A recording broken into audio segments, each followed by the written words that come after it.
আহ, হুম তো দুই রকম কথা আছে। প্রথম, আমরা কেন পড়বো সংস্কৃত, এটা প্রশ্ন। What is the utility of studying Sanskrit today. আমরা দেখি তৈত্তিরীয় উপনিষদে একটি কথা বলা আছে, স্বাধ্যায়ান্মা প্রমদ, বা বলা আছে স্বাধ্যায় প্রবচনাভ্যাম না প্রমদিতব্যাম। বলবার বক্তব্য, পড়াশোনা করা এবং করানো, এতে কোনো প্রকার প্রমাদ বা অলসতাকে প্রশ্রয় দিতে নেই। এটি বলা আছে। কাকে বলা হচ্ছে? শিষ্যকে বলা হচ্ছে, গুরু বলছেন। এটাকে বলা হয় সমাবর্তনের ভাষণ। মানে গুরু তখন শিষ্য ব্রহ্মচর্য অবস্থা থেকে গৃহে যায়, গৃহে যাওয়ার সময় সে সে তখন বলে যে আমার কিছু উপদেশ প্রয়োজন। তো গুরু তাকে প্রয়োজনীয় উপদেশ করেন, তার মধ্যে এটি একটা আছে, স্বাধ্যায় প্রবচনাভ্যাম না প্রমাদিতব্যাম। আচ্ছা, স্বাধ্যায় মানে কি? উপনিষদে যখন স্বাধ্যায় শব্দটি ব্যবহার হচ্ছে, তার একটি অর্থ হচ্ছে বেদ। বেদ পড়তে হয়, যার যেমন অধিকার সেই হিসাবে। তাছাড়া নিজের সাধন উপযোগী গ্রন্থ, সেটাও আছে। তাছাড়া পতঞ্জলি একটি অর্থ করেছেন। আহ পতঞ্জলি যোগসূত্রে যদি আমরা খেয়াল করি, সেটা হচ্ছে তপস্বাধ্যায়েশ্বর প্রণিধানানি ক্রিয়া যোগঃ। অর্থাৎ তপ, স্বাধ্যায়, ঈশ্বর প্রণিধান অর্থাৎ ভক্তি, এই ক্রিয়াগুলি হচ্ছে যোগ। এখানে স্বাধ্যায় শব্দের অর্থ হলো আহ মন্ত্র জপ। অবশ্যই শাস্ত্র পাঠ আছে, তার সঙ্গে মন্ত্র জপও আছে। একটা জিনিস বোঝা যাচ্ছে, কোনোটাই সম্ভব নয় যদি না আমরা সংস্কৃত ভাষা অধিগত করতে পারি। কারণ হলো, সংস্কৃত ভাষা যদি না জানি, অর্থের চিন্তা করা সম্ভব হয় না। হ্যাঁ, মুখস্থ করে করা যেতে পারে, কিন্তু তাহলেও অনেকটাই সহজ হয় যদি আমরা ভাষা জানি। যদি কোনো স্তোত্র পাঠ করে থাকি, তার ক্ষেত্রেও একই কথা। বা অনেকেই সহস্রনাম পাঠ করেন বিভিন্ন দেবদেবী, সেক্ষেত্রেও তাই। ভাষা, ভাষার কৌশল, কি করে বলবো, কি করে বুঝবো, তাছাড়া খুব প্রারম্ভিক স্তরের ব্যাকরণ জানা দরকার। তা এই কোর্সের ডেলিভারেবলস কিছু আছে। আহ যেহেতু এখন অনেকেই আছেন, তো পৌলমি তুমি পারলে রেকর্ড করে নাও। এবার আমি ভিডিওটা অফ করে নিচ্ছি, তার কারণ রেকর্ড করতেও সুবিধা হয় এবং মোটামুটি সবাই দেখেই নিয়েছে চেহারা। কাজে তুমি এবার এখন থেকে তুমি এটা রেকর্ড করে নাও, ঠিক আছে? হুম। আহ, যেটা এখানে বলার প্রয়োজন আমাদের, সেটা হলো যে এই কোর্সের অবজেক্টিভস কি। আমি এগুলো সবই ডকুমেন্ট বানিয়ে শেয়ার করব, একটা ফোল্ডার তৈরি করা হয়েছে, আর সেখানে ক্লাস নোটস লেকচার সবই আছে। কোর্সের ডেলিভারেবল হচ্ছে, সংস্কৃত ভারতী একটি সংগঠন, তারা চারটি স্তরে, চারটি সোপান, চারটি স্তরে তারা সংস্কৃত ভাষার কৌশল যাতে আহ, লোকের কাছে যাতে উপলব্ধ হোক, লোক যাতে এটা শিখতে পারেন ভাষাটি, তার জন্য চারটি স্তরে তারা পরীক্ষা করান। প্রবেশ থেকে নিয়ে কৌবিদ অব্দি চারটে লেভেলে পরীক্ষা হয়। পরীক্ষাগুলো আপনারা সবাই করেসপন্ডেন্স কোর্সের মাধ্যমে দিতে পারেন। তাছাড়া আরেকটি উপায় আছে, যদি আপনারা আহ, আহ, হ্যাঁ, মানে করেসপন্ডেন্স কোর্সের মাধ্যমেই পরীক্ষাটা দিতে হয়। পরীক্ষাটি হয় অগাস্টে, আরেকটি হয় ফেব্রুয়ারিতে। চেষ্টা আমাদের থাকবে যে ফেব্রুয়ারি মাস অব্দি প্রবেশ পরীক্ষার যা শেখানোর যা প্রয়োজন সেটা আমি শিখিয়ে দেবো আশা করছি। তাছাড়া কিছু শেখাতে হবে। প্রবেশ পরীক্ষাতে আপনারা যেটা শিখবেন, খুবই প্রাথমিক স্তরের সংস্কৃত সম্ভাষণ, খুবই প্রাথমিক স্তরের কিছু শব্দরূপ ধাতুরূপ। শব্দরূপ মানে কর্তা বিষয়ক যে শব্দগুলি আমরা ব্যবহার করি সেগুলো। আর ক্রিয়া, যাকে আমরা বলি ভার্বস, ভার্ব ফর্মস শেখার জন্য বা ধাতু রূপ শেখার জন্য কিছু জিনিসপত্র আমরা দেখব, খুব অল্প। আর ব্যাকরণ অবশ্যই প্রয়োজনীয়। ব্যাকরণ ওরা সেইভাবে শেখায় না প্রবেশে, সেটা আমার তরফ থেকে একটা অ্যাড অন থাকবে। তার কারণ, যদি সন্ধি এবং সমাস এটা যদি ঠিকভাবে না শিখি, তাহলে কোনো শাস্ত্রই পড়া যায় না, কোনো কিছুই খুব একটা উপকারী হয় না। তার কারণ আমাদের অনেকটাই সন্ধি সমাস ইত্যাদিকে অবলম্বন করে লেখা। তার একটি প্রয়োজনীয়তা সেকালে ছিল, সেটা হলো যে তখন লোকে তাম্রপত্রে লিখতেন, তখন লোকে শালপাতায় লিখতেন, বিভিন্নভাবে লেখা হতো মানে শাস্ত্র লেখা হতো। এই লেখাটা সহজ হতো তখনই যখন আমরা অনেক ইনফরমেশন খুব অল্প পরিসরে কম্প্রেস করতে পারি। সেই কম্প্রেশনটা হতো এই সমাস বিধিকে অবলম্বন করে। তাছাড়া সন্ধিকে অবলম্বন করেও কিছুটা লাঘব হয় জায়গার, তবে খুব একটা না।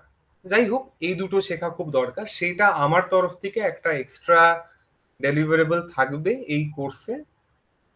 আশা করছি ফেব্রুয়ারি মাসে যখন সংস্কৃত ভারতীর পরীক্ষা হবে, পরীক্ষাগুলো দেওয়ার আমি সব লিঙ্ক টিঙ্ক আগে থেকে দিয়ে দেবো।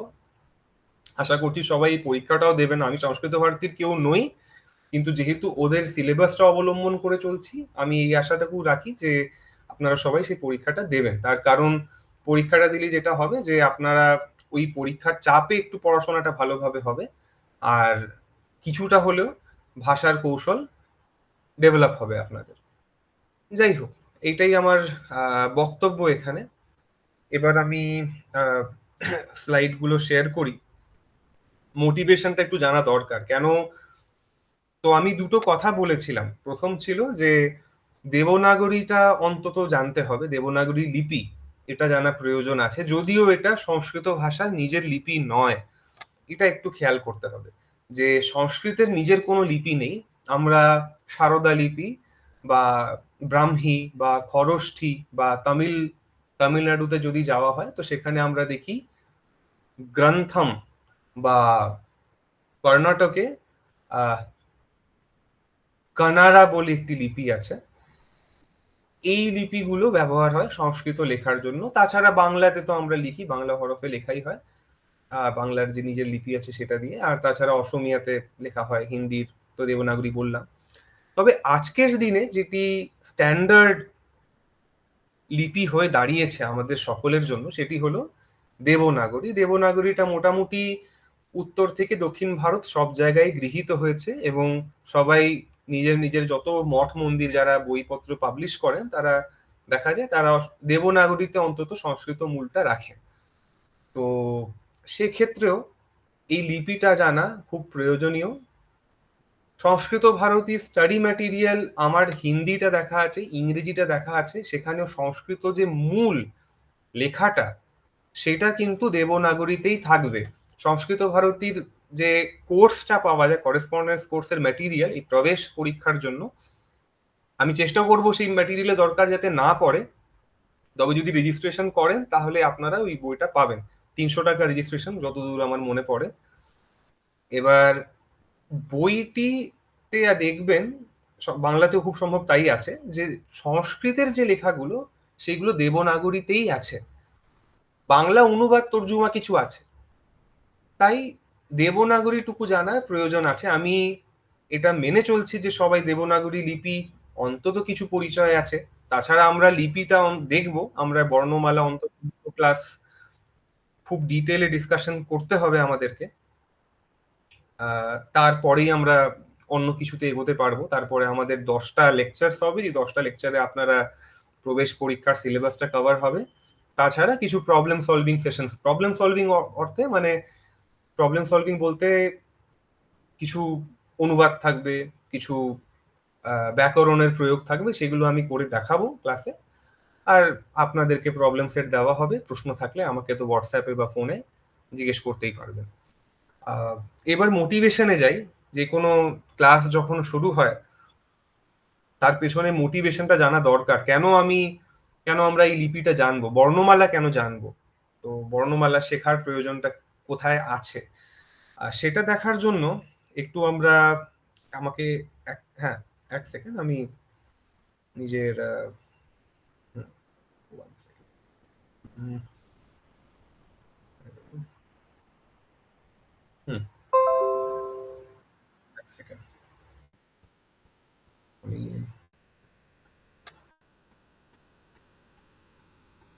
হুম,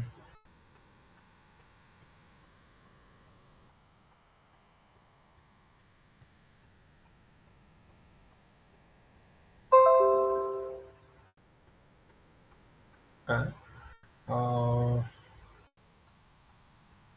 ইয়া, সো এই মোটিভেশনটা জানা এখানে প্রয়োজন আছে যে আমরা কেন বর্ণমালা শিখবো, পড়বো, বর্ণমালার চর্চা করব। এখানে যদিও শুধু বাংলা বর্ণমালা দিয়েছি, এটা একটু সবাই খেয়াল করে দেখুন। দেখছি কিছু নতুন লোকজন জয়েন করেছেন যারা গ্রুপে আছেন, ভালো। ক্লাসটা একটু আগে শুরু হয়েছে, আপনারা খুব একটা কিছু মিস করেননি। কাজেই এখান থেকেই মেন বক্তব্য আমার শুরু হচ্ছে যে বাংলা বর্ণমালা কেন এবং সংস্কৃত বর্ণমালার প্রয়োজনটা কোথায়। ঠিক আছে, আমরা দেখছি এখানে যে বাংলা বর্ণমালায় অ, আ, ই, ই, উ, উ, ঋ এইসব কিছু অক্ষর আছে। সব মিলিয়ে গড়ে আমরা দেখি 50টি অক্ষর হয়। যদিও কালের প্রভাবে কিছু অক্ষর কমেছে, কারণ আমরা জানি, যদি আপনারা ব্যাকরণ কৌমুদি দেখেন বিদ্যাসাগরের, সেটার আমি ভাবছিলাম একটা পোর্শন এখানে ছবি হিসাবে দেব। না, না দিইনি, যদিও আপনারা দেখতে পারেন, archive.org থেকে বইটি নামাতে পারেন, বিদ্যাসাগরের ব্যাকরণ কৌমুদি। সেখানে আপনারা দেখবেন ব্যাকরণ কৌমুদিতে উনি দুটি অক্ষরের উল্লেখ করেছেন, একটা হচ্ছে র, একটা হচ্ছে র। তো এই যে অক্ষরগুলি আছে র আর র, এই যে অক্ষরগুলি আছে, এইগুলো কিন্তু আজকের দিনের বাংলা বর্ণমালায় আমরা লক্ষ্য করি না। তাছাড়া র আছে আর র আছে, এটিও। তো এই জিনিসগুলো আমরা লক্ষ্য করি না, এগুলো এখন আর বর্ণমালায় সেইভাবে প্রয়োগ হয় না। কিন্তু যদি কোনো পুরনো সংস্কৃতের বই দেখেন যেটা বাংলায় লেখা, সেখানে কদাচিৎ কোনো প্রয়োগ দেখতেই পারে। ঠিক আছে, মোদ্দা কথা এই যে আজকের দিনে বাংলা ব্যাকরণ, না, আজকের দিনে বাংলা বর্ণমালা এইখানে দাঁড়িয়েছে, এবং এই বর্ণমালার সঙ্গে সংস্কৃত পাঠ করার কিছু অসুবিধা আছে। যেমন আমি দেখাচ্ছি, পরেরটায় যাই। এই হচ্ছে উদাহরণ। প্রথম হয় উচ্চারণের দিক থেকে কিছু অসুবিধা থাকে। যেমন এটি হচ্ছে গীতার 6ষ্ঠ অধ্যায়ের 46তম শ্লোক। এটি বাংলায় যদি পাঠ করি, এখানে আমি দেখছি কিছু স্টুডেন্ট আছেন, আমি তাদেরকেই জিজ্ঞেস করি, মাঝে মাঝে একটু জিজ্ঞেস করে নেওয়া ভালো। তো কে বলবে, আমি দেখি কারা আছে এখানে। আমি দেখছি শুভঙ্কর আছেন। শুভঙ্কর, ট্রাই করবেন নাকি?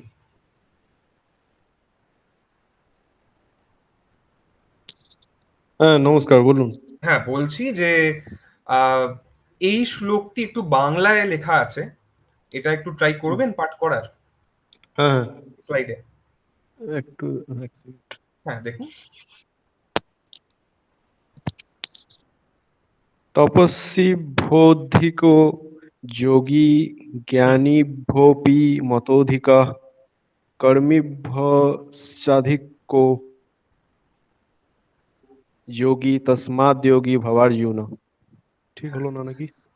না না, এটা তো বাংলায় উচ্চারণটা হলো। আমি আমি জাস্ট এই এই কন্ট্রাস্টটা দেখানোর জন্য বলছিলাম যে যখন আমরা বাংলা অক্ষর যখন অবলম্বন করি, আর যদি দেবনাগরী অক্ষরে পাঠ করার বা এমন একটি লিপি ব্যবস্থায় পাঠ করার অভ্যাস না থাকে, যে লিপি ব্যবস্থায় সংস্কৃত বর্ণমালার প্রয়োজনীয় লিপিগুলো সবকটাই যদি না থাকে, তাহলে কিছু উচ্চারণগত আমাদের অসুবিধা থাকে। ভাষাকে ছোট করার জন্য বলছি না, কিছু পার্থক্য দেখানোর জন্য বলছি। আর এটা খুব গুরুত্বপূর্ণ হয়ে যায় যখন আমরা কোনো স্তব স্তুতি পাঠ করি। হ্যাঁ, এটা ঠিকই যে একটি পাঞ্চরাত্র বচন আছে যে বিষ্ণবে নমঃর জায়গায় যদি আমরা বিষ্ণায় নমঃ বলি, তো জনার্দন যেহেতু ভাবগ্রাহী, সেহেতু তিনি সবটাই গ্রহণ করবেন। কিন্তু ভাবের পূজা, ভাবের পাঠ, এগুলো উচ্চাধিকারীর কথা। আমরা জ্ঞানত যতটা ভালোভাবে সব করা যায়, বৈষ্ণবের ভাষায় বৈধি ভক্তি, বিধি মেনে যেটুকু চলা যায় সেটুকু ভালো। তো সেক্ষেত্রে আমাদের জন্য এটা খুবই প্রয়োজনীয় হয়ে যায় যে আমরা চেষ্টা করি, চেষ্টাটা করতে হবে যে সঠিক বর্ণমালাটি, মানে সঠিক উচ্চারণটি যাতে হয়। বাংলা হিসেবে উচ্চারণটি কিন্তু আপনি খুব একটা ভুল বলেননি, ঠিকই আছে। আহ, কিন্তু যখন আমি এবার দেখি শ্লোকটি সংস্কৃতে, বাংলাতেও কিন্তু একটা আমাদের আয়োগবাহ আছে। সেই জন্য সেটা খেয়াল রাখতে হবে। সংস্কৃতে তো আছেই। এখানে যদিও আমি দেখতে পাচ্ছি একটু ভুল আছে, এটা আমি গীতা সুপার সাইট থেকে কপি পেস্ট করেছিলাম বাংলা এটা, কিন্তু এখানে একটা ভুল আছে, এদের একটা সরি এদের একটা আবাগ্রাহ দেওয়ার কথা ছিল, সেটা এরা দেননি। তো যাই হোক, এখানে দেখছি বলা হচ্ছে, যদি আমি যদি দেবনাগরী হিসাবে যদি উচ্চারণ করি তখন বলবো তপস্বিভ্যোধিকো যোগী জ্ঞানীভ্যোপি মতোধিকঃ কর্মীভ্যশ্চাধিকো যোগী তস্মাদ যোগী ভবার্জুন। এটা এবার এখানে শুভঙ্কর আপনি দেখতে পারবেন তপস্বিভ্য, এখানে ওয়া, এই ওকারের একটি উচ্চারণ হচ্ছে ইনস্টেড অফ দ্য বাংলা বকার। তপস্বিভ্য মানে বটা আমরা তপস্বী, এই সুই কথাটা খুব স্পষ্ট হচ্ছে, আর বাংলায় যখন বলছি যে তপস্বিভ্য হয়ে যাচ্ছে সেটা। তো উচ্চারণের দিক থেকে একটি বকার আমরা কিন্তু এখানে মিস করে গেলাম। ঠিক আছে, এরকম আরো অন্যান্য কিছু অসুবিধা থাকে। যেমন আমরা যোগী যখন বলি, এই যে বাংলায় বললাম যোগী, দেব যদি ঠিকঠাক সংস্কৃত উচ্চারণ করতে হয় সেটা আমাদের হয়ে যায় যোগী। জানা থাকলে, যখন আমি নিজেও বাংলা অক্ষর দেখে পাঠ করি এটা ঠিকই অনেক সময়, কিন্তু সে যেহেতু সংস্কৃতটা জানা থাকে বলে সেটা করতে পারি। আদারওয়াইজ শুধু বাংলা অক্ষরের যদি অধিগত থাকে তাহলে এই জায়গাগুলো একটু অসুবিধা হয়। আরেকটি উদাহরণ দেখি এখানে, এই দেখুন, सर्वस्य चाहं हृदि सन्निविष्टो मत्तः स्मृतिर्ज्ञानमपोनं च वेदैश्च सर्वैरहमेव वेद्यो वेदान्तकृत वेदविदेव चाहम। এখানেও এই অসুবিধাটি হয়। কেন বলছি, আচ্ছা, এখানে আর কে আছে, পৌলমি আছে। পৌলমি, তুমি যদি একটু উচ্চারণ করে দেখো, বাংলা মূলটা ধরে একটু উচ্চারণ করো, যে স্ট্যান্ডার্ড উচ্চারণটা কি আমরা করি বাংলায় সাধারণত।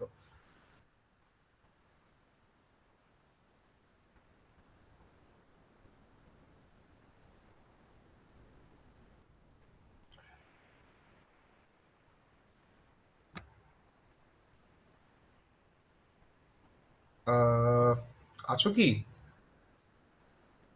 না।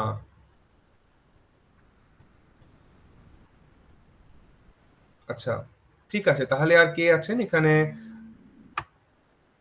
এক সেকেন্ড, এক সেকেন্ড, হ্যাঁ, জাস্ট গিভ মি 1 সেকেন্ড, আমি একটু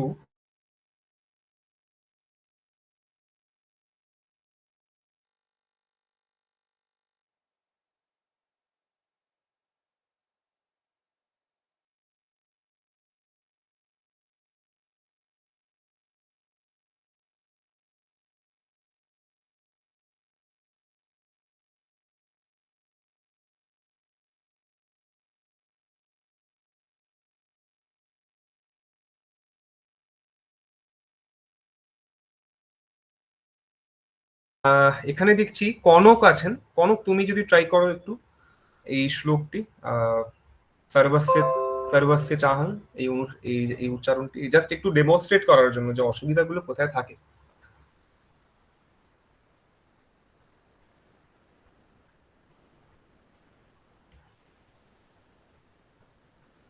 আচ্ছা, তো কনক না, মধুপর্ণা।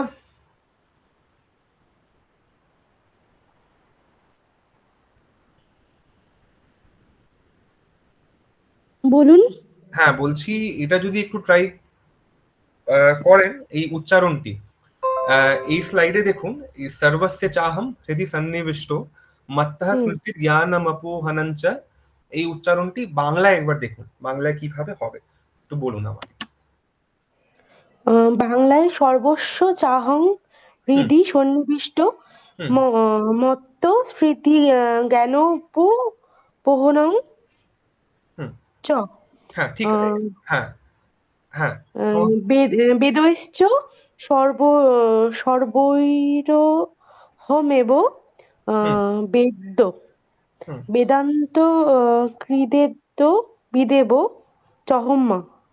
চাহম, এটা চাহম, এটা এগুলো হুম। বিসর্গ, এগুলো শিখিয়ে দেবো, বলে দেবো মোটামুটি, আচ্ছা ঠিক আচ্ছা আছে। আচ্ছা যাই হোক, আচ্ছা। তো আহ, এখানে এখানে এই জায়গাটা একটু খেয়াল করতে হবে, যে স্মৃতির জ্ঞানমপোহনঞ্চ, এই জায়গাটা বাংলায় যেটা আমরা করছি অপোহনঞ্চা, অঙ্গ, এই উচ্চারণটি আসছে, তাই তো? হ্যাঁ। হ্যাঁ। এবার ব্যাকরণের একটি বিশেষ নিয়ম আছে সংস্কৃতে, এটা কি আমরা বলি, এটাকে বলা হয় অনুস্বার। একটা বিন্দু লাগবে, সাধারণত বিন্দু দিই আমরা যখন সংস্কৃতে যখন দেখাবো, সবই দেখাবো পরে, একটা বিন্দু দিয়ে দিই ওই নয়ের উপরে। এই বিন্দুটির অর্থ হলো এরপরে যদি কোনো ব্যঞ্জন থাকে, যদি কোনো ভাওয়েল থাকে, তখন কি হবে, সেই ভাওয়েলটি যেই বা সেই ব্যঞ্জনটি যেই বর্গকে রিপ্রেজেন্ট করছে, সেই বর্গের পঞ্চম বর্ণের মতো উচ্চারণ করতে হবে। আমি উদাহরণ দিচ্ছি, ধরো যদি ওকে আমি তুমি করেই বলছি, কিছু মনে করবে না। না না। ক, যদি ক থাকে, ধরো যদি অপোহনং ক হতো, ক হতো, হুম তাহলে হুম ওটা হতো ক খ গ ঘ অঙ্গ। তাহলে তোমার এই বাংলা উচ্চারণটি, যেটা বাংলা হরফ দেখে করলে, সেটা হুম তোমার ঠিক হতো। তখন বলতে অপোহনংচা, কারণ ক এর আগে একটি অনুস্বার, একটি নয়ের উপরে একটা বিন্দু পড়ছে, অনুস্বার, তো তোমাকে অনুস্বারটা তখন ক এর, ক বর্গের পঞ্চম বর্ণ কি হচ্ছে, ক খ গ ঘ অঙ্গ, হ্যাঁ তাই তো? তখন হুম এইভাবে তুমি তখন অপোহনংচা বলবে। কিন্তু এখানে যে চ, তখন আমরা বলবো চা ছা যা যা নিয়া, তখন এটার উচ্চারণ হবে অপোহনঞ্চা।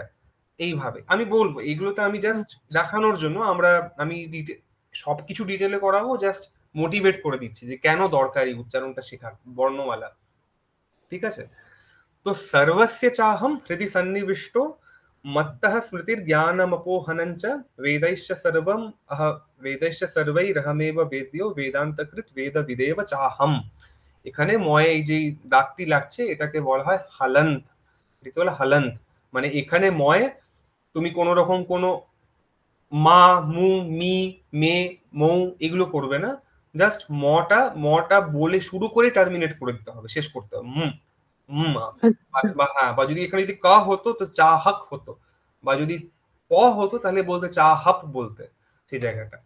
যাই হোক, এটা বোঝানোর জন্য একটু বলে দিলাম যে সংস্কৃত বর্ণমালায় এই কিছু জায়গাগুলো আমাদের লক্ষ্য করা প্রয়োজন আছে।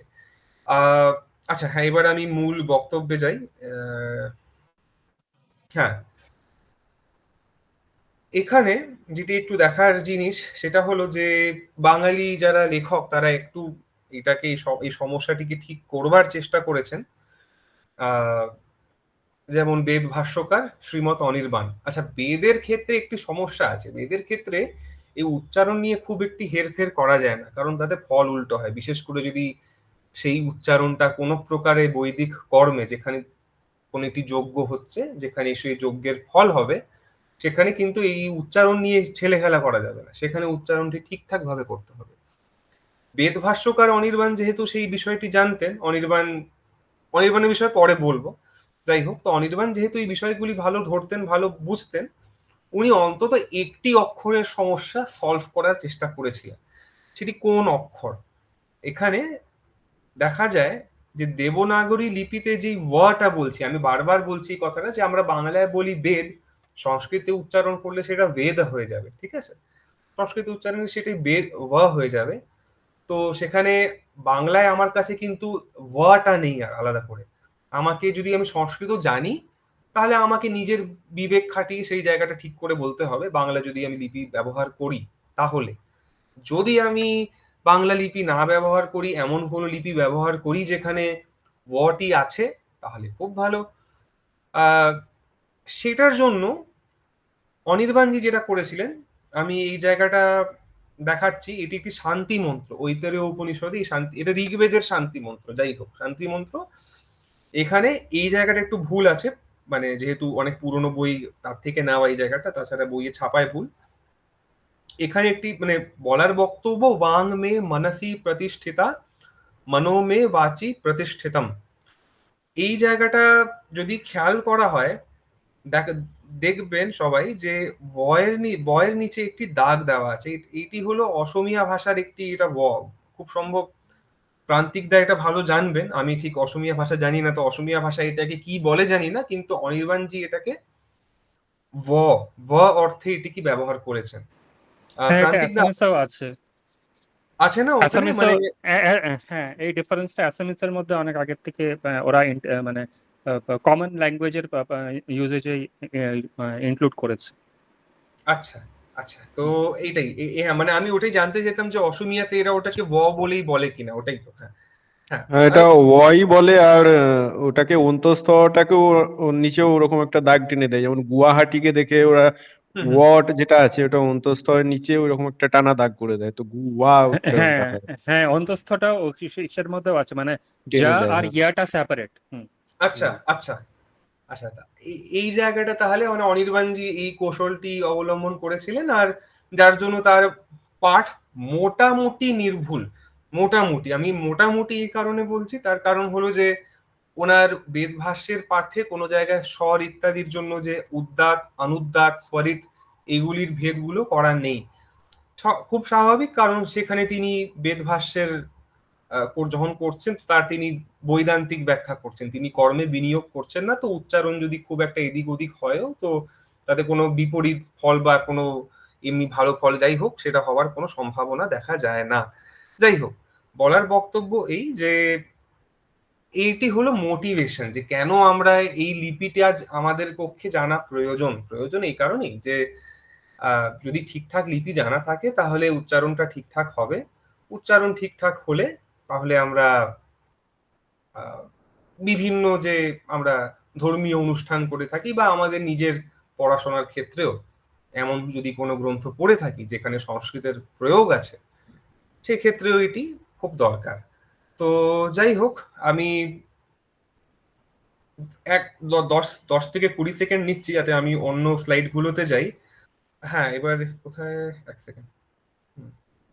বর্ণমালা, বর্ণমালা, এই তো শেয়ার বর্ণমালা। ওকে, ইয়া, সো এটি হচ্ছে বর্ণমালা। সবকটা স্লাইডস কিন্তু ওই ফোল্ডারে আছে। কিছু প্রেয়ারও আছে যেগুলো শিখে রাখা প্রয়োজন। তো যেহেতু এখান থেকে পাঠ আরম্ভ হচ্ছে, তাই আমি একটি মঙ্গলাচরণ করে পাঠটি শুরু করি। ফর্মালি এখান থেকে সংস্কৃত ভারতীর এই প্রবেশ কোর্সের পড়াশোনাটি শুরু হয়। স্লাইডটা আমি আগেই বলেছি, বৃন্দা ম্যামের স্লাইড এগুলো, ওর কাছ থেকে পেতে পারেন। আমার তো আমি তো সবকটা আপলোড করেই দিচ্ছি, আর ওনার স্লাইড গুলো আমি আপলোড করে দেবো। তো মানে এটা, যাই হোক, গুরুর ব্রহ্মা গুরুর বিষ্ণু গুরুদেবো মহেশ্বর গুরুরেব পরম ব্রহ্ম তস্মৈ শ্রী গুরবে নমঃ। পাঠ আরম্ভ করি এবার। আহ, কিছু কথা এখানে আমরা দেখছি। আমি মেনে চলছি যে সবাই অন্তত বর্ণমালা মানে দেবনাগরী পড়তে পারে, না পারলে বলবেন, ইউটিউবে টিউটোরিয়াল পাঠিয়ে দেবো, একটু দেখতে হবে সেটা। এক সেকেন্ড। সংস্কৃত বর্ণমালা, এখানে বলা হচ্ছে বর্ণাহা, এই বর্ণগুলি কত প্রকারের আছে।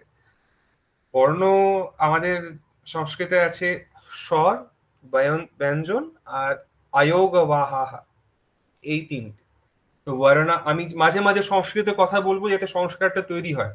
আপনারা না বুঝলে আমাকে তর্জমা করতে বলবেন, আমি করে দেব, কিন্তু আমি মাঝে মাঝে একটু সংস্কৃতেও কথা বলবো যাতে ওই অভ্যাসটা তৈরি, কান যাতে তৈরি হোক আপনাদের। তো वर्णाः कति सन्ति, वर्णाः त्रिविधाः, स्वराः व्यञ्जनानि अयोगवाहाः। তিন প্রকারের বর্ণ আমরা দেখি। কি কি ভয়েলস আছে, কনসোনেন্টস আছে, আর এই বিশেষ একটি জিনিস অয়োগবাহাः। এবার আমরা এটায় যাই। এই এই জায়গাটা একটু খেয়াল করতে হবে, যেটা আমি বারবার বলছিলাম যে কিছু পার্থক্য আছে সংস্কৃত বর্ণমালার সঙ্গে বাংলা বর্ণমালার। अ आ इ ई उ ऊ ऋ ऋ ऋ এ আই ও আউ আম আহা, এই জায়গাগুলো, এই আমটি হচ্ছে খুব গুরুত্বপূর্ণ। যে আমি একটু আগে বলছিলাম মধুপর্ণাকে, এই অনুস্বারের কথা বলছিলাম, যে যখন আমরা বলবো পুস্তকম, বা যখন আমরা বলবো ফলম, বা যখন আমরা বলবো আহ বালকম, বা যদি আমি বলি ব্যঞ্জনম, এরকম যখনই কোনো কথা ব্যবহার হবে সেখানেই অনুস্বারের প্রয়োগ আসতে পারে। আরেকটি হচ্ছে বিসর্গা, আহা, এটি বিসর্গের ক্ষেত্রে ব্যবহার হয়। তো এইগুলি হচ্ছে বর্ণমালা সংস্কৃতের। এগুলোর কিছু ব্যাখ্যাও আছে, তাত্ত্বিক ব্যাখ্যাও আছে। যেমন এমনি একটা বলে দিচ্ছি, যেমন মানে এই অক্ষরগুলো আমরা অনেক সময় ভাবি যে এই অক্ষরগুলোর কোনো আলাদা করে মানে নেই, they don't convey a meaning. যেমন ইংরেজি ভাষায় আমরা দেখি এ বি সি ডি, যদি কেউ বলে যে এ কিসের বাচক, সেটা অনেক সময় আমরা বলতে পারি না। কিন্তু সংস্কৃত ভাষার ক্ষেত্রে সেই সমস্যাটি নেই। সংস্কৃত ভাষায় আমরা যেটা দেখি যে প্রত্যেক অক্ষর কিছু একটা রিপ্রেজেন্ট করে, কিছু একটা সে দ্যোতন করে, প্রকাশিত করে। একটি বাচক আছে, একটি বাচ্য আছে। তো এই অ আ ই ই এখন হয়তো মনে হতে পারে এইগুলো মিনিংলেস এবং এগুলো কি কোনো একটি বিশেষ ক্রমে সাজালে একটি অর্থপূর্ণ শব্দ পাবো, এমনটাও ভাবার কোনো কারণ নেই। আমরা পরে দেখব অনেক এমন আপাত নিরর্থক শব্দ, আপাত নিরর্থক সংজ্ঞা তৈরি হতে পারে যেগুলি সংস্কৃতে অর্থ থাকে। সেটাকে পাণিনির মেটা ল্যাঙ্গুয়েজ আমরা বলি। পাণিনি কিছু এমন শব্দ গড়েছে। তাছাড়া অক্ষরের ক্ষেত্রেও অক্ষরগুলো কিন্তু কিছু অর্থ রয়েছে। যেমন আমি একটা জাস্ট উদাহরণ দিচ্ছি, যেমন আমাদের বিষ্ণু সহস্রনাম আছে, এ অনেক রকমের আছে, মানে বিষ্ণু সহস্রনাম শুধু একটা নেই, এও অনেক রকমের বিষ্ণু সহস্রনাম আছে। তার মধ্যে একটি আহ আছে যেখানে বেদব্যাসের জন্য একটি বিশেষ শ্লোকে 4টি নাম বলা আছে। আর 4টি নাম কি সেগুলো? অ, আ, আহা। এগুলোকে কি বলা হচ্ছে? এগুলোকে বলা হচ্ছে বেদব্যাসেরই অপর 4টি নাম। ঠিক আছে? তাহলে কি জানতে পারলাম যে এই অ, আ, অহ এইগুলো সংজ্ঞাও হতে পারে। এগুলো শুধু স্বর হবে, এগুলো শুধু ভোয়েল হবে এমন কোনো কথা নেই। এগুলো কিন্তু সংজ্ঞাও হতে পারে বিশেষ কোনো পরিস্থিতিতে, আমরা যদি দেখতে চাই। হ্যাঁ, এই স্বরের মানে কি? এই স্বরের মানে হচ্ছে স্বয়ং রাজন্তে। এটাকে আমরা বলি ব্যুৎপত্ত্যর্থ। এই যে সবাই আশা করছি দেখতে পাচ্ছেন, স্বরাহা স্বয়ং রাজন্তে। বলার বক্তব্য, এই রাজন্তে শব্দের অর্থ কি? রাজন্তেটি এখানে হচ্ছে ক্রিয়া, স্বয়ংটি এখানে হচ্ছে আর কার জন্য? স্বরের জন্য বলা হচ্ছে ইয়ে স্বয়ং রাজন্তে তে স্বরাহা। যারা নিজে নিজে, যাদের নিজের একটি স্বতন্ত্র সত্তা আছে, তাদেরকে বলা হচ্ছে স্বর। তারপরে আরেকটি কথা আছে, ব্যঞ্জনম। এই ব্যঞ্জনমের জন্য আমরা বলি যে এই ব্যঞ্জন কিন্তু এর আহ এর নিজের উচ্চারণের জন্য একটি স্বরের প্রয়োজন হয়, একটি স্বরের প্রয়োজন হয়। ব্যঞ্জনের স্বতন্ত্র সত্তা হয় না লৌকিক প্রয়োগে। আমাদের সাধারণ ট্রানজাকশনাল পারপাসে আমরা ব্যঞ্জনের কোনো প্রকারের স্বতন্ত্র সত্তা দেখি না। মানে যখন ক বলবো, ক এর সঙ্গে একটি হালন্ত, হালন্ত লাগা থাকবে। সেই হালান্তের সঙ্গে যদি আমি ক বলতে চাই, যদি হালান্ত থাকে তো এই বলে শেষ করতে হবে। এটাও ভুল হলো, সেইভাবে দেখতে গেলে বলাই যাবে না। তাহলে কি করব? তাহলে ক এর সঙ্গে অ, ক, ক হলন্ত, তার সঙ্গে একটি অ বলতে হবে, বা তার সঙ্গে একটি আ বলতে হবে, দীর্ঘ বা হ্রস্ব ই বলতে হবে। এগুলো কিছু একটা বললে তাহলে ওই ক এর ব্যবহার হবে। কি হতে পারে, কু হতে পারে, কে হতে পারে, কৌ হতে পারে, সেগুলো তখন আসবে। তো এটি হলো স্বরের কথা। আবার দেখে নি, অ, আ, ই, ই, উ, উ, ঋ, ঋ, ঋ, এ, আই, ও, ঔ, আহা, এইগুলো বলা হয়েছে। এটা কিন্তু সবাই চেষ্টা করবেন, এই যে আমি রেকর্ডিংটা বললাম, এতে এই দুই দুই প্রকারের রের কথা বলা হচ্ছে, এটা কিন্তু উচ্চারণটা ঠিক করতে হবে। অনেক সময় আমরা কি বলি, আমরা বাংলায় যখন কথা বলি সংস্কৃতে ওই ভুলটি আমরা করে ফেলি অনেক সময়। আমরা বলি ঋষি, ঋষি শব্দ তো নেই। ঋষি বলতে কি, রিয়ে একটা হ্রস্ব ইকার লাগালে ঋষি হতে পারে, বা দীর্ঘ বলে ঋষি হতে পারে, সেটা কিন্তু এখানে বোঝাতে চাইছি না। ওখানে কিন্তু আমি রেকার বোঝাতে চাইছি। তো ওখানে ঋষি এটা বলতে হবে। ঠিক আছে, এই জায়গাগুলো খুব আমাদের ঠিক করার প্রয়োজন আছে যখনই কোনো পাঠ করি সংস্কৃতে। আমি বলবো, আমি এটা যে এই পোর্শনটা যখন রেকর্ডিং এ ইউটিউবে যাবে, আপনারা এই জায়গাটাকে একবার আবার দেখবেন, উচ্চারণ, এটাকে একটু প্র্যাকটিস করতে হবে। এটা যদি অসুবিধা হয় আমাকে ফোন করতে পারবেন, আমি সঙ্গে আমরা বসে এটা একবার দেখে নেব। উচ্চারণটা সেইভাবে ঠিক করতে হবে। তো স্বরাহ রাজন্তে এটা বললাম, সরি স্বয়ং রাজন্তে এটা বললাম। এবার হলো অনুস্বারহ। स्वरम अनुप्रयुज्यते इति अनुस्वारः। তারপরে বলা হচ্ছে এর এর বক্তব্য কি? এর বক্তব্য হচ্ছে যে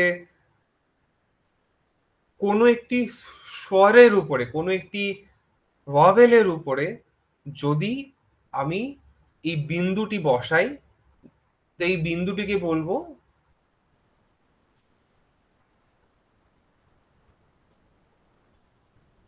অনুস্বারः।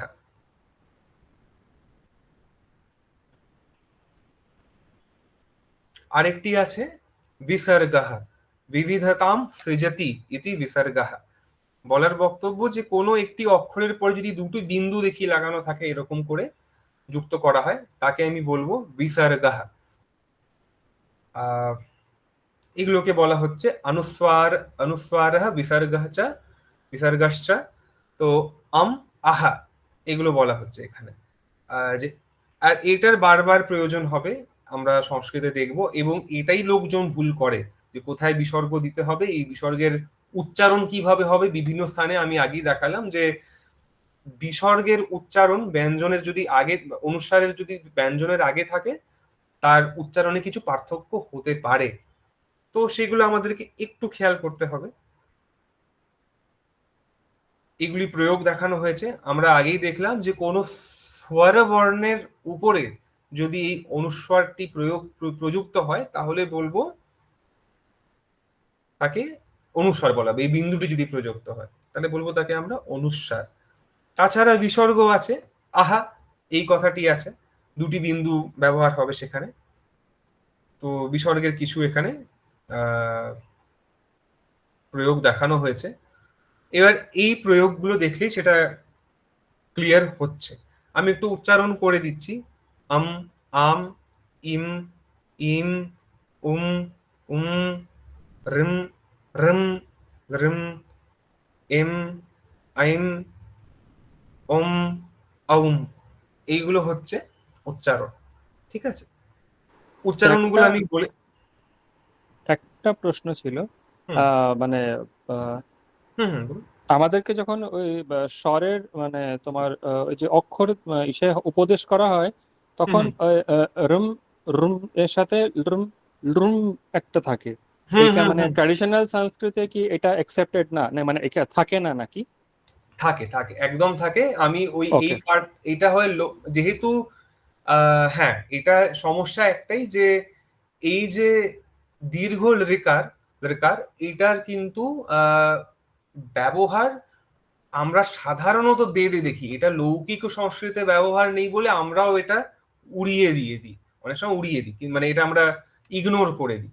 কিন্তু এটা ভ্যালিড, এটার প্রয়োগ আছে, এটার প্রয়োগ সংস্কৃত সাহিত্যে আছে, কিন্তু সেটা বৈদিক সাহিত্য বলতে যা বোঝায় সেখানে পাওয়া যায়। এটা কিন্তু লৌকিক ও সাহিত্যে আহ খুবই বিরল। মানে আহ আমার তো কোনো আহ খুব শক্ত কোনো কাব্যগ্রন্থেও মনে পড়ে না যে এটার কোনো প্রয়োগ আছে বলে।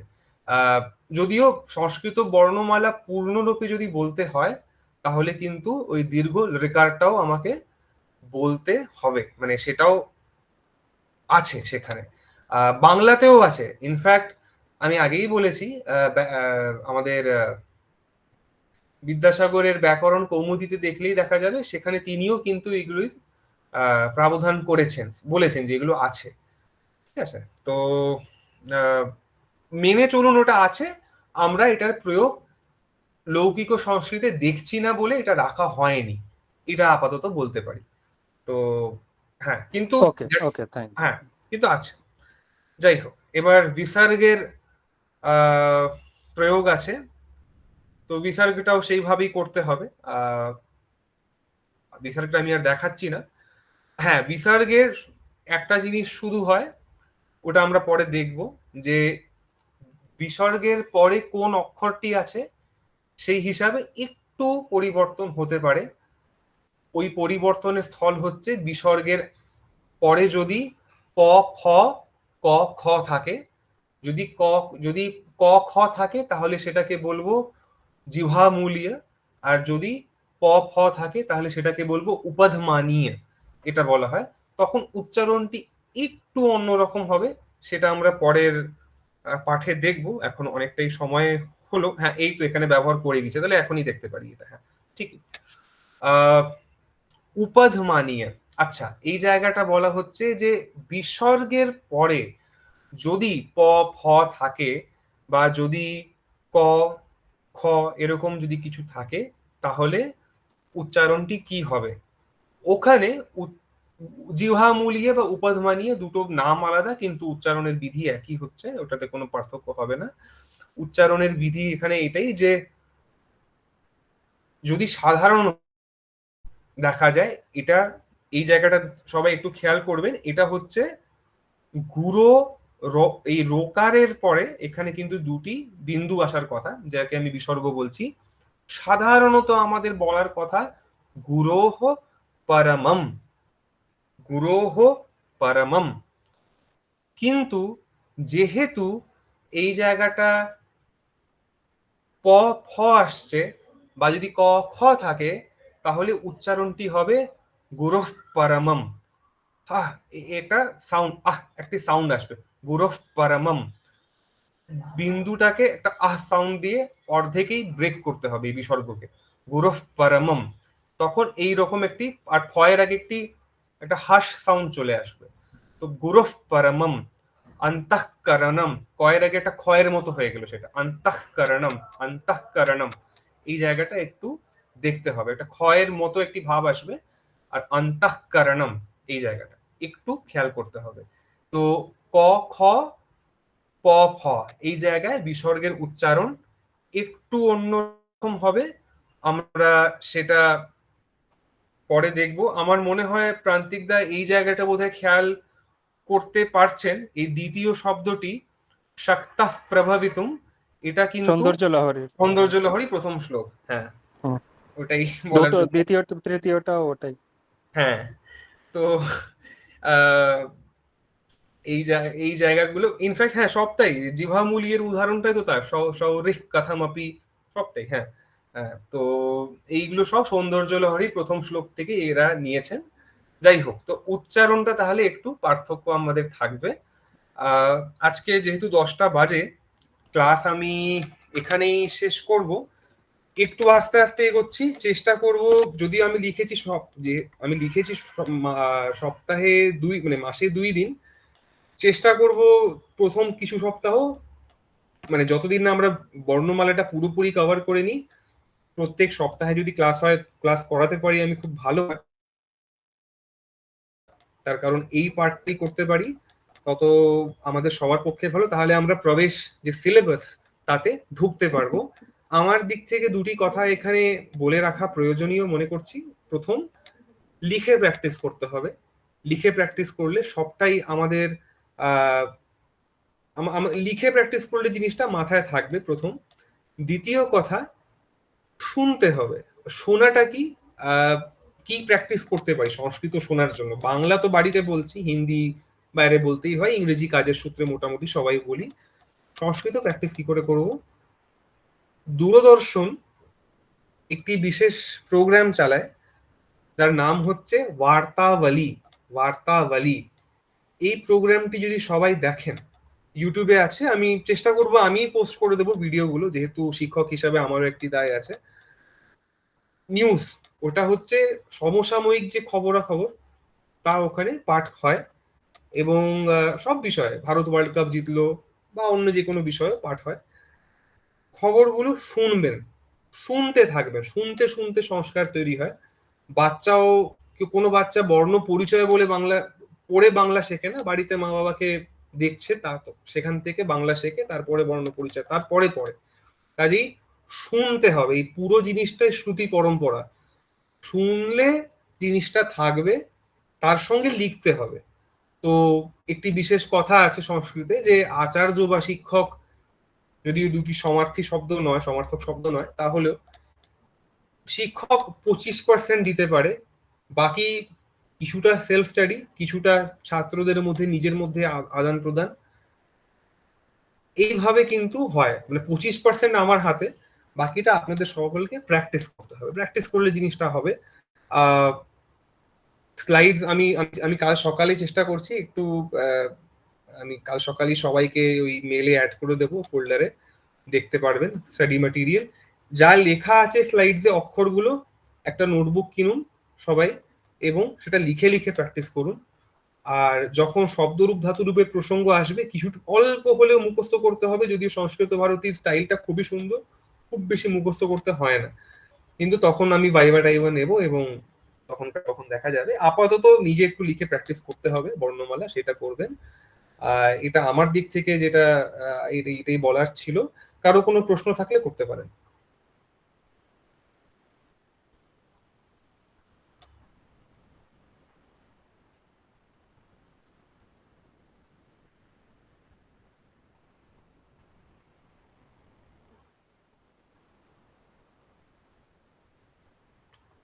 আচ্ছা, তাহলে আমি আমি একটা জিনিস যেটা হ্যাঁ, সিদ্ধান্ত কৌমুদি ইত্যাদি আছে, ওটার কি প্রয়োজন আছে? মানে আমাদের কি কোনো প্রয়োজন পড়বে? পড়বে, পরে প্রয়োজন পড়বে। আচ্ছা, সেটা সেটা এই এই দেখুন, মানে আমার চেষ্টা থাকবে যে প্রবেশ আর, হ্যাঁ, আমি আমি আমি বলে দিচ্ছি ব্যাপারটা। মানে আমি জানি না যে কোনটার কি লেভেল, আমি শুধু কিনে রেখে দিয়েছি। হ্যাঁ হ্যাঁ, না না, আপনি মানে আমি তুমি করেই বলি, আমি বেশি আপনি আপনি করে আমারও কষ্ট হচ্ছে বলতে একটু। তো হ্যাঁ, আমি তুমি করে বলছি, হ্যাঁ, কোনো কিছু খারাপ মনে করবেন না। হ্যাঁ হ্যাঁ, না না না না, হ্যাঁ। হ্যাঁ, ঠিক আছে। তো এই জায়গাটা একটু বলি যে সিদ্ধান্ত কৌমুদি ইত্যাদি এগুলোকে বলা হয় প্রক্রিয়া গ্রন্থ। মানে এই দেখুন, এই জায়গাটা আমরা খুব ফ্যাশনেবল মনে করি আজকাল, অষ্টাধ্যায়ী সবাই অষ্টাধ্যায়ী অষ্টাধ্যায়ী করে। অষ্টাধ্যায়ী আমি যখন পড়েছিলাম আমাকে মুখস্থ করতে হয়েছিল, আমি অষ্টাধ্যায়ী ক্রমে পড়েছিলাম কিছুটা। তো অষ্টাধ্যায়ী 4000 সূত্র মুখস্থ করতে হয়, মুখস্থ করে তারপরে লোকজন ওই কাশিকা মহাভাষ্য, এই পাণিনির মহাভাষ্য ওইসব পড়তে হয়। তো that is the tradition that is still followed in Arya Samaj. মানে আমি যার কাছে শিখেছিলাম, তিনি আর্য সমাজের যে গুরুকুল, ওরা ওই এইটা পড়ে, এই পার্টিকুলার এই অষ্টাধ্যায়ী ক্রমে পড়ে, যে 4000 সূত্র আগে মুখস্থ করতে হবে, তারপরে পুরো ব্যাকরণ পড়া হবে। ওকে, ওই হ্যাঁ হ্যাঁ, কিন্তু করে ওটাতে, নতুন করে হ্যাঁ ইন্টারপ্রেট করেছে। হ্যাঁ, কিন্তু প্রক্রিয়া গ্রন্থগুলো কি হচ্ছে, মানে এবারে 4000 সূত্রের সঙ্গে সমস্যাটা কি, 4000 সূত্রে তোমাকে প্রত্যেকটি সূত্রর, মানে it's not like the sutras have been arranged in a topical fashion, যে সন্ধির সব সূত্র এক জায়গায়, ঠিক আছে। পাণিনি নিজের মতো করে সাজিয়েছেন, তো হয়তো 500তম সূত্রের অধিকার, 500তম সূত্রের লিঙ্ক হবে 4110তম সূত্রের সঙ্গে। আমি উদাহরণ দিয়ে একটু বলছি, ঠিক আছে। তো আমাকে সব কয়টার অধিকার অনুবৃত্তি সব মুখস্থ করতে হবে, তাহলে পড়তে পারবো, and that is very hectic. পরবর্তীকালে যারা বৈয়াকরণ, তারা কি করুন, তারা টপিক্যাল ফ্যাশনে সূত্রগুলো সাজিয়ে দিলেন। That is one way of doing it. আরেকটি হচ্ছে আর্য সমাজের পদ্ধতি, that is also very slow, ওটাতে খুব 4-5 বছর জীবনের চলে যায় এইসব করতে গিয়ে।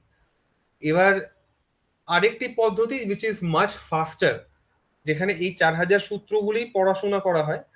ওইটা হচ্ছে এই, আপনি মানে তুমি জানবে, ওই মাঝখানে অক্সফোর্ড ইউনিভার্সিটি থেকে একটা ছেলে সংস্কৃতের থিসিস করেছিল, খুব ঝামেলা টামেলা হয়েছিল। ও বলল আমি পাণিনির কিছু দোষ খুঁজে পেয়েছি, হ্যাঁ আমি হ্যাঁ ঠিক হ্যাঁ হ্যাঁ করেছি। হ্যাঁ তখন হ্যাঁ একজন ভারতীয় বৈয়াকরণ মহিলা, মানে তার নাম হচ্ছে পুষ্পা দীক্ষিত মাতাজি, হ্যাঁ হ্যাঁ উনি সেগুলোকে ঠিক করেছিলেন। তো পুষ্পা হ্যাঁ দীক্ষিত মাতাজি, এটা কিন্তু খুব গর্বের বিষয় যে আমাদের অনেক বৈয়াকরণ ভারতে হয়েছেন, কিন্তু পতঞ্জলি পরবর্তী, পতঞ্জলির ক্রমেই সাজিয়ে একটু প্রক্রিয়াটা নিজের মতো করে, মানে পতঞ্জলির মতো করে, আহ, মানে বলার বক্তব্য যে সরি, সিদ্ধান্ত কৌমুদি বা অন্য কোনো প্রক্রিয়াকে অবলম্বন না করে পতঞ্জলির অভীষ্ট যে মানে what Patanjali himself would have done সেইভাবে একটা সাজানো, যাতে কারণ Patanjali would never have imagined কি একটা 4000 সূত্রের বই পড়াতে, ছোট ছোট সূত্র 5 বছর লেগে যায়। নিশ্চয়ই he had some other technique in mind while writing this book. কাজেই পুষ্পা দীক্ষিত মাতাজির প্রক্রিয়াটা এতটাই ভালো, আমি নিজে সেটা পরে দেখেছি এবং আমি রিগ্রেট করেছি যে আমি পৌষ্পি প্রক্রিয়া ওটাই না? পৌষ্পি প্রক্রিয়া, যে ওইটাতে হ্যাঁ, 1 বছর 1.5 বছরে অনায়াসে পুরোটা পড়াশোনা হয়। আমি ওটা অনেক পরে সেটার পরিচয় পেয়েছি, দেখার পরে মাথা চাপড়েছি, মনে হয়েছে যে এটা আগে যদি জানতে পারতাম তাহলে খুব ভালো হতো। তাহলে ওটা কি রাখা উচিত? না, পৌষ্পিটা না রাখলে কাজ হবে, যেটা রাখতে হবে what you have to keep, মানে আমি যেটা সাজেস্ট করি শীঘ্র বোধ ব্যাকরণম মাতাজি, এই বইটা রাখতে হবে, শীঘ্র বোধ ব্যাকরণম। আমি লিখে দেবো, এটা থাকলে ভালো। আর এমনি ব্যাকরণের সাপোর্টিং বই হিসাবে সিদ্ধান্ত কৌমুদি, লঘু সিদ্ধান্ত, আমি এসব টুকটাক মানে আমি দেখাচ্ছি। এক সেকেন্ড, আমি যদি ভিডিওটা একটু অন করি তাহলে হয়তো দেখাতে পারবো। আমার ভিডিওটা কি অন আছে? হ্যাঁ, এই আমার মাথার উপরে লাল কিছু মেরুন বই আছে 6 খণ্ডে, এইসব হচ্ছে ব্যাকরণের বই। প্রচুর বই থাকে, এগুলো না পড়লেই আমি বলবো যে ভালো, you should ignore them right now. মাতাজির বইটা অবশ্যই শীঘ্র বোধ ব্যাকরণ is something that I personally suggest. ওইটা আমরা কিন্তু ফলো করব, ওইটা কোর্সের সময় আমি কিন্তু ওটা ব্যাক এন্ড ফোর্থ আমি স্লাইডস দেবো, স্টাডি ম্যাটেরিয়াল নিজে তৈরি করলেও বইটা থাকলে ভালো। আর লেট আস ইগনোর সিদ্ধান্ত কৌমুদি রাইট নাও, দুটো লেভেল কোর্সের পড়ালে লেট আস সি, তারপরে যদি কোনো অ্যাডভান্স ব্যাকরণের টেক্সট আমরা ধরতে পারি। ওকে, হ্যাঁ, মানে আমাদের ইমিডিয়েট যেটা লাগবে ওটাই নিয়ে নেব। না না, এখানে লাগবে না। আর সংস্কৃত ভারতীর বইপত্র আমি কিছু লিখে দেবো হোয়াটসঅ্যাপ গ্রুপে। সংস্কৃত ভারতীর ওয়েবসাইটে গিয়ে একটা লগ ইন আইডি তৈরি করে সেই বইগুলো আনাতে পারলে খুব ভালো, না পারলে তো আমি ম্যাটেরিয়াল দিচ্ছি, সেটা আমি লিখে দেবো যেগুলো প্রয়োজন হবে।